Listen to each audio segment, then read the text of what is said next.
오늘 함께 보실 하나님의 말씀은 출애굽기 29장 35절에서 46절까지의 말씀입니다. 구약 성경 127면에 있는 출애굽기 29장 35절에서 46절까지의 말씀입니다. 한 절씩 교독하시고 46절은 함께 읽도록 하겠습니다. 너는 내가 내게 한 모든 명령대로 아론과 그의 아들들에게 그같이 하여 이레 동안 위임식을 행하되 매일 수송아지 하나로 속죄하기 위하여 속죄제를 드리며 또 제단을 위하여 속죄하여 깨끗하게 하고 그것에 기름을 부어 거룩하게 하라. 너는 이레 동안 제단을 위하여 속죄하여 거룩하게 하라. 그리하면 지극히 거룩한 제단이 되리니 제단에 접촉하는 모든 것이 거룩하리라. 내가 제단 위에 드릴 것은 이러하니라. 매일 1년 된 어린 양 2마리니 한 어린 양은 아침에 드리고 한 어린 양은 저녁 때에 드릴지며 한 어린 양에 고운 밀가루 10분의 1 에바와 찌은 기름 4분의 1 흰을 더하고 또 전제로 포도주 4분의 1 흰을 더할지며 한 어린 양은 저녁 때에 드리되 아침에 한 것처럼 소제와 전제를 그것과 함께 드려 향기로운 냄새가 되게 하여 여호와께 화제로 삼을지니 이는 너희가 대대로 여호와 앞 회막문에서 늘 드릴 번제라. 내가 거기서 너희와 만나고 내게 말하리라. 내가 거기서 이스라엘 자손을 만나리니 내 영광으로 말미암아 회막이 거룩하게 될지라.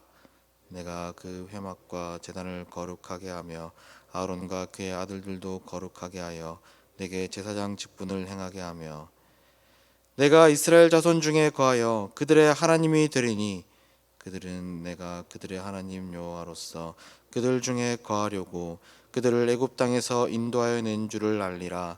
나는 그들의 하나님 여호와니라. 아멘. 요즘 교육부서에서는 부모님들이 자녀를 신앙으로 양육할 수 있도록 돕고자 한 책을 만들려고 노력하고 있습니다. 지난 3주간 부모님들께 설문지를 나누어 드려서 자녀들로부터 어떠한 질문을 받았었는지를 여쭈어 보았습니다. 부모님들이 내어주신 자녀들로부터 받았던 질문은 참 다양했었습니다. 정서나 관계적인 질문들, 그리고 문화나 세계관과 관련된 굉장히 다양한 분야에서 자녀들이 질문을 했다는 것을 알 수 있었습니다. 제가 섬기고 있는 중고등부에서도 부모님들이 여러 질문들을 내어주셨는데 그 중에 이러한 질문이 있었습니다. 교회에 꼭 가야 하나요? 교회의 가장 중요한 본질은 예배입니다. 그래서 교회에 꼭 가야 하나요? 라는 질문은 꼭 하나님을 예배해야 하나요? 라는 질문으로 바꾸어서 생각해 볼 수 있습니다. 이 질문에 대해서 우리는 어떻게 이해할 수 있을까요?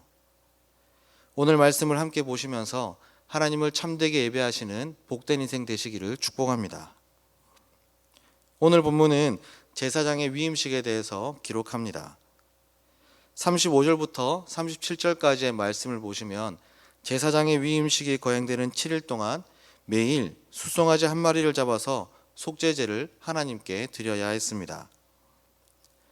특별히 이렇게 하도록 하신 이유가 35절부터 37절에 계속적으로 반복되는 깨끗하게 하고 거룩하게 하라, 이 표현을 통해서 알 수 있게 됩니다. 이스라엘을 대표해서 거룩하신 하나님께 드리는 제사, 곧 예배를 인도하는 제사장은 거룩해야 했기 때문에 하나님은 7일 동안에 그 속죄제를 통하여서 제사장들의 죄를 사하시고 거룩하게 만들어 가셨던 것입니다.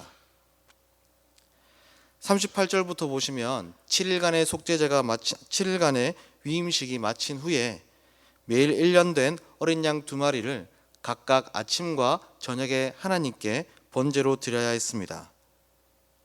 그리고 번제에 대한 규례가 기록되어 있는 레위기 6장을 보면 아침 저녁으로 드리는 번제단의 불은 항상 켜져 있어야 했습니다. 이렇게 번제를 매일 드리게 하신 이유가 42절과 43절에 나옵니다. 번제를 통해서 하나님이 그의 백성들인 이스라엘 백성들을 만나 주시고 또한 그들에게 말씀을 주시기 위함이었습니다.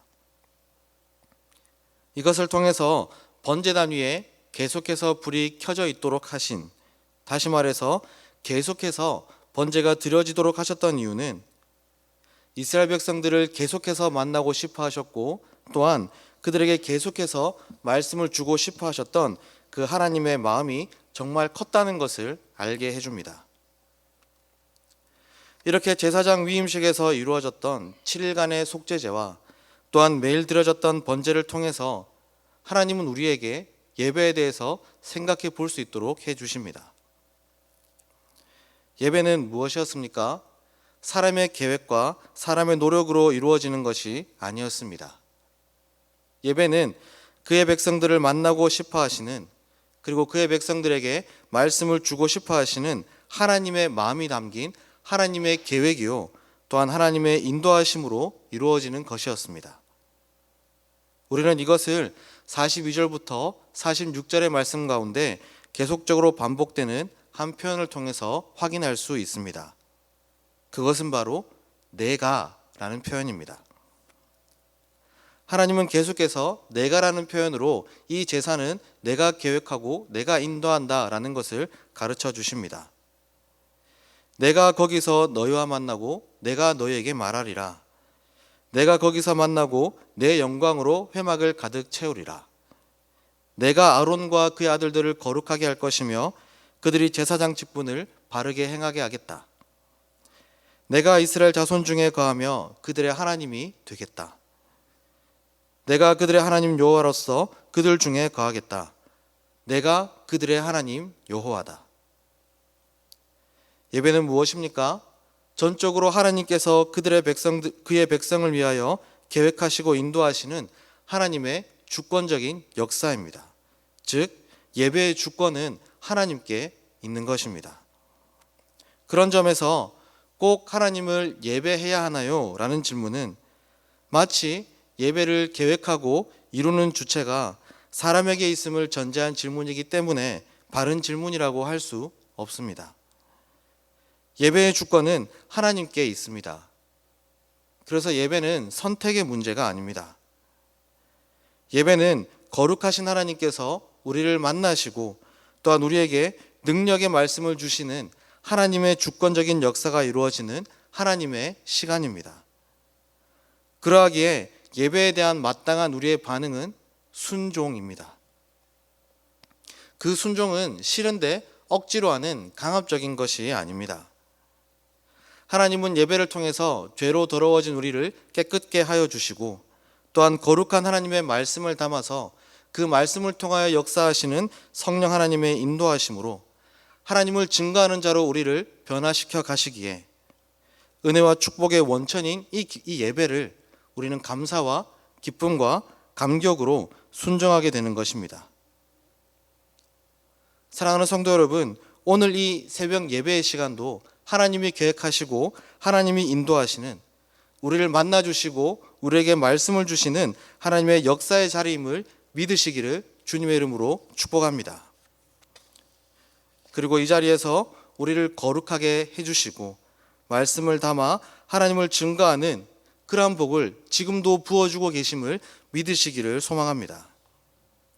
오늘 기도하실 때 이러한 순종으로 하나님을 예배하는 나의 삶이 되게 해달라고 기도하시고 또 특별히 태신자를 위하여 기도하면 좋겠습니다. 사람이 누릴 수 있는 가장 큰 은혜와 감사와 기쁨인 하나님을 예배하는 자리에 우리가 사랑하는 태신자들도 함께 할 수 있도록 좌절과 낙심과 슬픔이 가득했던 그들에게 이제는 예배를 통하여 하나님이 주시는 참된 평안과 감사와 기쁨이 가득하게 해달라고 기도하시는 저와 모든 성도님들이 되시기를 소망합니다. 기도하겠습니다. 거룩하신 하나님 아버지, 하나님께서 우리를 거룩하게 하시고 또한 말씀을 담게 하시며 성령 하나님의 인도함을 받아 하나님을 증거하는 자가 되게 하기 위하여 하나님이 계획하시고 하나님이 인도하신 이 예배의 자리에 순종함으로 나오게 하시니 감사합니다. 이 순간과 같이 우리의 오늘이 그리고 평생이 하나님의 주권적인 역사에 순종하는 하나님을 예배하는 삶이 되게 하여 주시옵소서. 태신자를 위하여 기도합니다. 이 땅에 존재하는 모든 사람의 가장 큰 영광은 하나님을 예배하는 것이오니 하나님이 우리에게 품게 하신 태신자들도 하나님을 예배하는 삶이 되게 하여 주시옵소서. 그래서 하나님께서 하나님을 예배하는 자들에게 베푸시는 그 거룩함과 말씀과 성령의 인도함을 받아 살아가는 복된 인생이 되게 하여 주시옵소서. 모든 말씀 예수님의 이름으로 기도드리옵나이다. 아멘.